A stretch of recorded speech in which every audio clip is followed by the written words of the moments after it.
I have another treat for you today.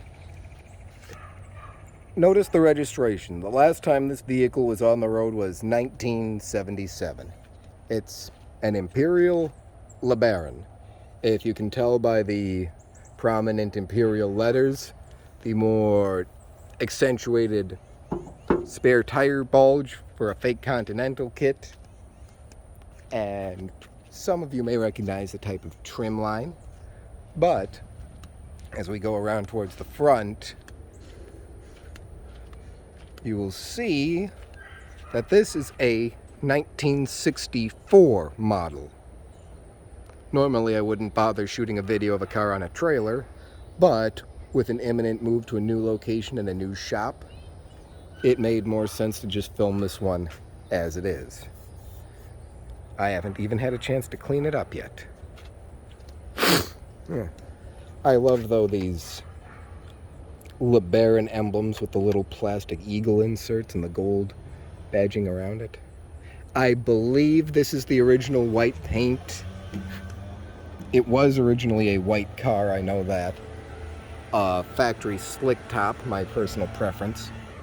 And the parking or inspection sticker here has not been updated since 1976. I have no idea what 6 is. I'm assuming it's the particular, I think they call them parish in Louisiana, where this car would be found. Now, I love this, the little eagles on the door, but the rear doors do not open. The front is missing this piece, but the front doors both open. And door cards are good. The carpet is shot. The seats, they're pretty bad. Headliner's decent. Bars on the top. I'm assuming that's 120,000 miles. Just for how long this thing's been sitting. It's possible it's only 20 because this one was off the road in 1977. That they'd only put 20,000 miles on the car in 13 years is possible, as it was traded in, according to the original paperwork I found in the glove box. It was traded in 1966 to the local dealership in Dallas. Sorry. Where it was then purchased by the second owner and the only individual to drive this car prior to my acquisition. It has sat since then, but it has the formal LeBaron small window. The seats in the back are in better shape, and these are some of the seatbelt mechanisms and a few hangers. This amused me greatly. If you look under the seat, that carpet has been here so long that oops, I just put a crack in it. That it shielded the color of the seats, originally apparently a darker burgundy from sun fade. The neutral selector is missing, but that's over in the glove box. It's got the factory tilt wheel, but not telescoping. I love the big chrome horn ring. They got rid of those shortly after. The LeBaron emblems are here on the rear. The gold LeBaron exclusive little piece of metal. And again, rear door here is stuck. This one has the little key piece on it. Here, let me show you better. Just classy little touches back in the 60s. Oh, bandages. The driver's side was empty. But in the glove box, you'll see a full set of push buttons here for the transmission and the spare, or the original key guard from the other side. It's an AM/FM radio, very rare option for 64. Oh, the external mirror, which they put a little piece over so you could see better.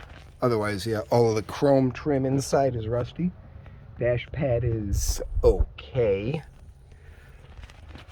Rear air autopilot. I have no keys for this car, so I will get to that at some point in the near future. But it is... Oops. Oh, I just crushed some of the inner seat padding. That's no big deal. That doesn't matter. It is in surprisingly good shape, and the rarest thing of all, because the rear doors haven't been opened in probably 20, 30 years, both sides are intact.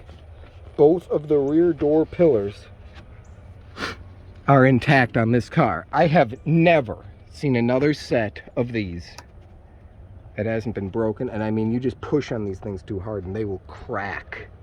You'll look at them wrong and they'll crack. But here they are on this car, intact.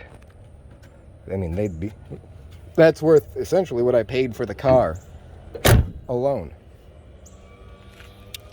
After I get moved to my new location and get a shop set up, I will begin sorting this car out, seeing if I can figure out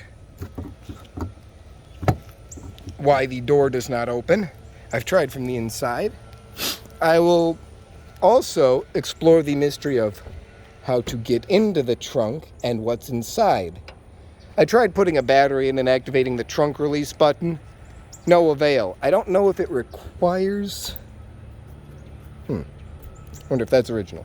I don't know if it requires the car to be on or not, because the windows do not need to be on